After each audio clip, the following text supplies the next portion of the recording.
Hello everyone and welcome to a new episode of The Bug Warrior. In today's episode I will explain to you what the tower is and how does it work. Many players have requested for a long time to have a ranking system in Diablo 4, and today, after a long wait, that tower has finally released as an attempt from Blizzard to solve that problem. You would think a ranking system would be something easy to implement, especially since Diablo 3 had that system already programmed ages ago, but it seems not, since as of this moment the leaderboards aren't working. I suppose this is why Blizzard has a huge notification that this is the beta version at the moment. Anyhow, assuming someday the actual purpose of the tower will work, allow me to briefly explain to you how it works and its difference with the pit. Alright, the first thing you need to know is that the pit unlocks the tower, meaning that in order to unlock levels at the tower, you need to clear them first at the pit. The second thing you need to know is the difference in difficulty between the tower and the pit. The tower is way more challenging than the pit. Again, these are the early stages of the tower, but just so you get an idea, at the pit I can clear tier 130 and at the tower I was able to clear tier 120. So most likely there are around 5 to 10 levels of difference between the level that you can clear at the pit and the tower. The third thing you need to know is how the timer in the tower works. Unlike the pit, you only get 10 minutes to finish the level at the tower, and finishing the level means slaying the tower guardian. Know that the most difficult part of the tower will be its guardian. That being said, your first objective is to summon the tower guardian as fast as possible. In order to do that, you will need to start the timer by stepping outside of the initial circle. Once you do that, you need to find 3 specific types of enemies, as they are the ones that help you fill up the progress bar faster. The first one and the most common are these elites that have a blue color.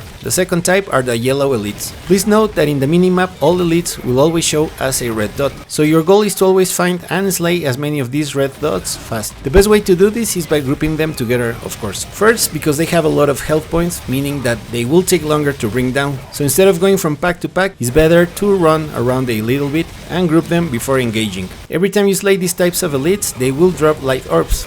These orbs, when you pick them up, they will increase the timer progress bar by a good amount. You need to fill this bar as quickly as possible, but do remember you need to pick them up, because one of the most common mistakes when you begin running the tower is that after you slay these elites, you don't pick up the light orbs. Now, as you run through the level, you might encounter the third type of enemy that is great to slay, and that is the Mastery Goblin. This special goblin will drop small light orbs when hit. However, if you manage to slay it, this goblin will drop big light orbs, same as the huge packs of elites, which help tremendously towards the progression of the level. The problem with the Mastery Goblins is that they have a lot of health points and they run, forcing you sometimes to give up a good position against mobs. The ideal scenario is that you trap the Mastery Goblin inside a massive mob to avoid having to chase it throughout the level. The fourth thing you need to understand are Pylons. Unlike the pit, these guys are shielded, which means you need to break them in order to use them. So ideally, you want to destroy them while you destroy enemies at the same time. The worst that it can happen to you is that there are no enemies around a pylon and you try to break it. This sucks because you will lose precious time.